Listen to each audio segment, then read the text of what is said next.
Welcome to This Week in the NFL Week 13 edition.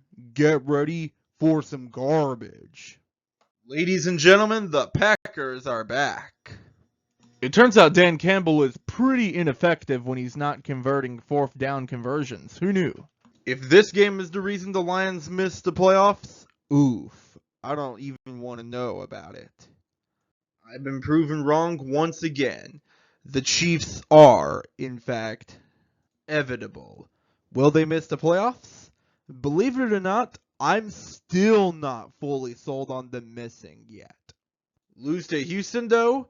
That's game, and Patrick Mahomes will miss the playoffs for the first time in his career.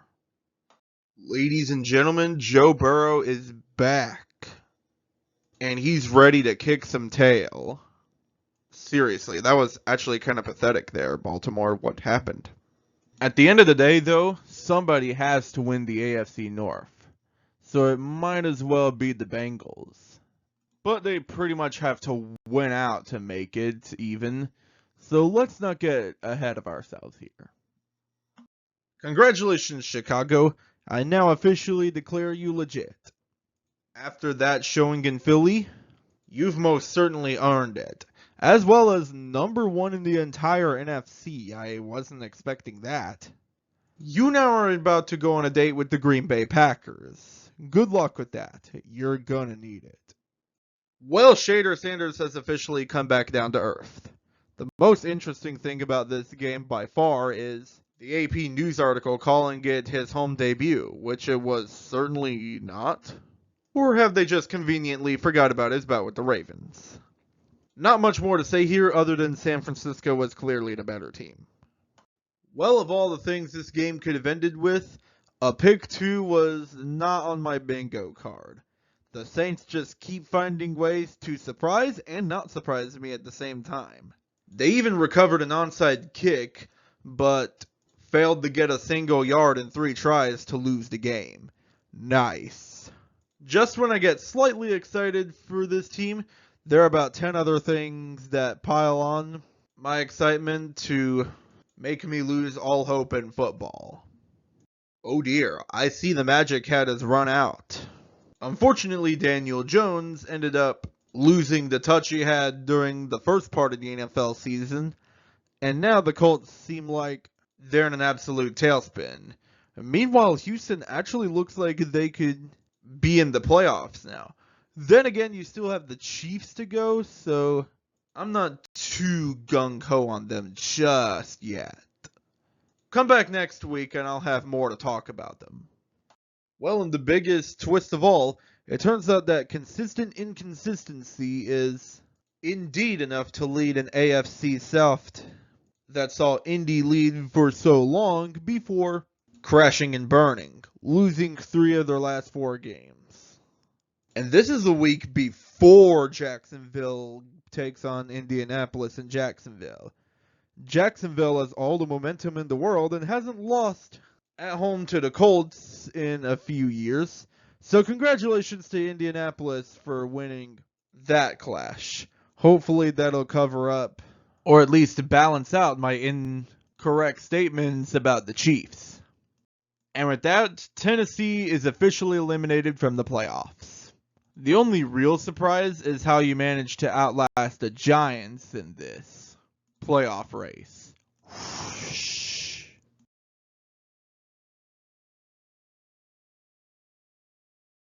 Well, the Buccaneers winning just eliminated 2 teams.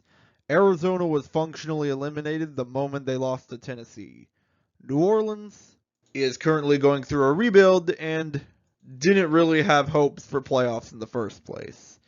Either way, their remaining hopes are officially done. Get flushed. Well, that ambition was very short-lived. Did you seriously treat the Saints as your Super Bowl? Because that's actually pretty sad if you did. Now you're even further out of a playoff spot, and Raheem Morris isn't getting fired anytime soon, and you're probably going to absolutely waste his core by the end of it. Don't worry, though. You still have your precious win over the New Orleans Saints. The Panthers beat the Rams. Excuse me? You mean that Carolina actually managed to beat the seemingly world-beating Rams? How are you so inconsistent that you mark one of two Saints wins and then beat teams like this? That is just hilarious inconsistency if I've ever seen it. Which, to be honest, I think Carolina would take inconsistent over just bad, like they were a few years ago. Trust me, I would know. Ladies and gentlemen, get on your feet because it's time for the Max Brosmer era of Viking football, and it's already over. Dude threw 4 picks, including a pick 6, straight to the Seattle defense, and couldn't even score a single point. Well, that was fast. Bet you're wishing for Sam Darnold to come back, huh? Some big changes might be coming the Steelers' way. It was so bad out there, the fans were just booing their own team. As for the Bills, nothing will change, because they ended up winning. No reason to change absolutely anything when you win, right? Shout out to my boy Kamani Vidal for helping the Chargers to victory. He was a beast at Troy, and he'll be a beast in LA too. At this point, the only question on anyone's mind is, will the Chargers take the next step and actually see playoff success? Regular season success only gets you so far. Just ask San Diego. Well, bye-bye Raiders. The only things you ever did this NFL season were beat the Patriots on the road in week 1. How? And make Shader Sanders look good for a game. Other than that, you've contributed 0 to NFL football this year. Bye-bye. For the Commanders this season, it's been pain, and even more pain. That Bears loss must have broken them even more than I thought it would. The only reason you're even alive for a playoff spot right now is because you can still technically win the division. As for the Broncos, it's yet another escape in a series of escapes this season. I'm curious to see how they do in the playoffs. Speaking of teams I'm curious to see play in the playoffs, the Patriots. Yeah, they won again. What more do you want me to say? Strangely, they handled their business way more than the Packers or Lions did against the Giants. So maybe people should start taking the Patriots more seriously. Well, that was a fun-filled week of football. While football analysts rage over the fact that second-year quarterbacks are taking over the NFL, here are 3 things that I learned this week. Number 1, Thanksgiving football is still cool. We got 2 very entertaining games, and 1 game that helped us sleep at night, too. Never quit Thanksgiving football, NFL. Number 2, narratives will be flipped at will. Remember what everyone said about the Patriots, Bears, Seahawks, Chiefs, Eagles, Broncos, Commanders, and Steelers this year? Yeah, so do I. And I'm laughing in hindsight at mine and their awful takes. And number 3, it's not over until it's actually over.